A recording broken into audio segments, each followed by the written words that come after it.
welcome back to a brand new video here on the channel. Today we have all new Blade gameplay, more leaks to show off his abilities, his primary fires, his team-ups, everything. It is honestly awesome that we're seeing early Blade gameplay. So, in today's video, we have a much better look at how his hunting shotgun works, and I'm going to go over every single bit of Blade's gameplay we've seen now, because thanks to the most recent update from Rivals Info, we have everything on Blade. Every single ability that Blade has as of the leaked gameplay. Of course, remember, things could change. He's releasing on August 8th. The devs could certainly change things before then, but let's go over what we have right now. So Blade, being a duelist with 300 health, has two ways of primary attack. And first up, we're going to look at his alternate fire. This is his hunting shotgun, because we have new gameplay right here that answers a lot of my questions I had in the last video.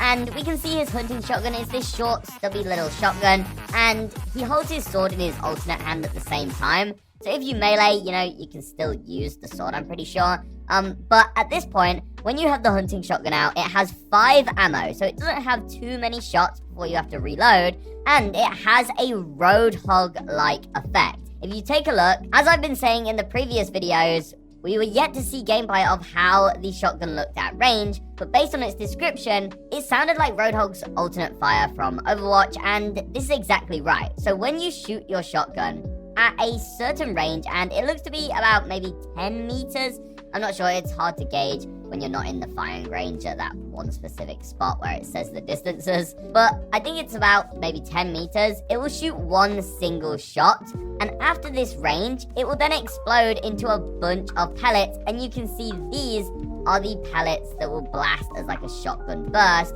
that will still damage the enemy across a large area. And you can see at a range like this, the pellets spread out quite a lot.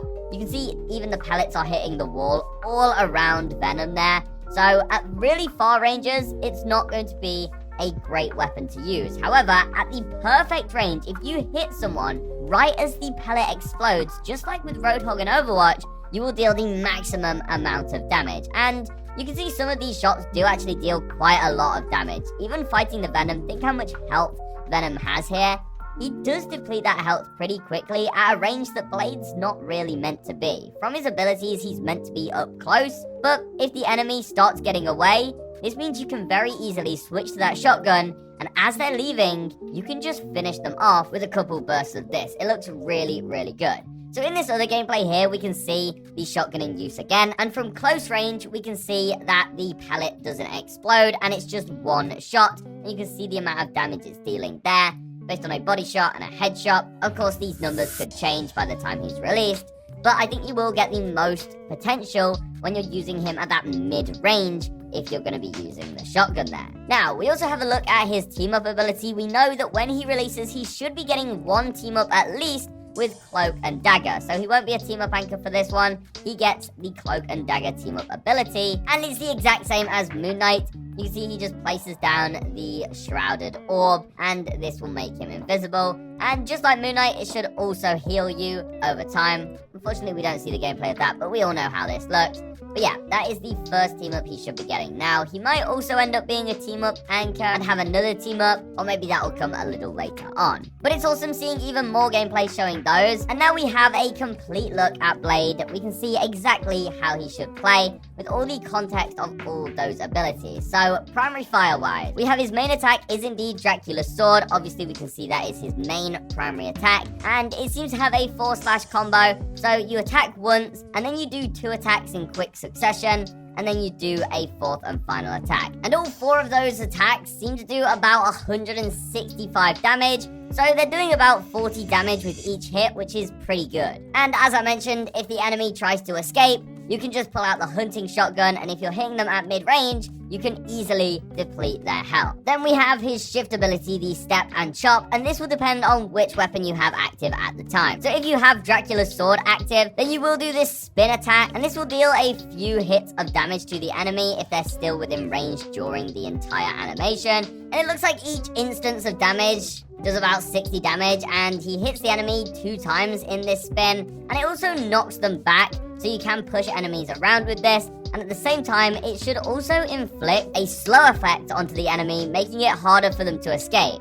Now, if that's the case and all of this stays true, it's going to be a really powerful ability to shut down an enemy, especially if it's someone like a support character. You can go crazy with this ability. Now, if you have your shotgun active, then it will do this attack, where you kind of barge the enemy, which also deals a bit of damage and pushes them back. And then you will shoot a giant blast of your shotgun, and I believe this one kind of explodes immediately. It's not like your normal shot, it's just a large area blast. And obviously you're up close, so it should deal huge amounts of damage. And this should also apply a reduced healing effect onto the enemy, so they're receiving a little less healing from their teammates. Moving on, we then have the sword block ability. This is his right click, and this is his defensive ability to improve his survivability, as of course he wants to be up close and personal, brawling the enemies. You need some way to defend yourself, and this puts the sword in front of him for 3 seconds, and it creates an area only in front of him that reduces incoming damage. Now, it's not like a shield, it shouldn't block damage completely,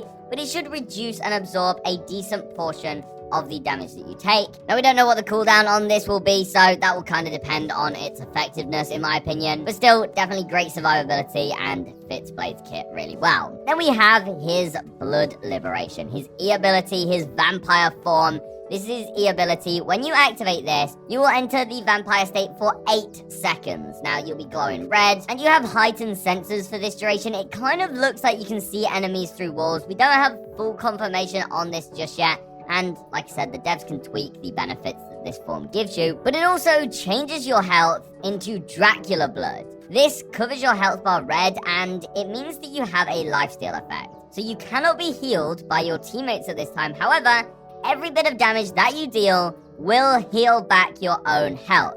So, adding to his survivability even more, when you're up brawling the enemies, you can activate this and just keep attacking and you will keep healing. Just like Wolverine with the Phoenix team up right now is super powerful, Blade gets this as a permanent ability, and I think we're already seeing how powerful this is going to be when we see that Wolverine team up. And then we have his ultimate. A lot of people comparing the ult to Virgil from DMC, and this is it. So once you pop the ult, you can charge it up for a short amount of time, and it has this area of effect in front of you, this kind of rectangle, and you will dash in that direction, slashing enemies in the process, and then any enemies inside this area will be continuously chopped for a few seconds. For about 3 seconds, anybody in that ultimate area will be getting slashed, and it deals a lot of damage very fast. You can see Luna Snow and Punisher die very quickly, and he seems to do about 500 damage total if you're in there the whole time. And people said in my last video, this would be comboed really well with the Thing's ultimate because they have similar areas of effect,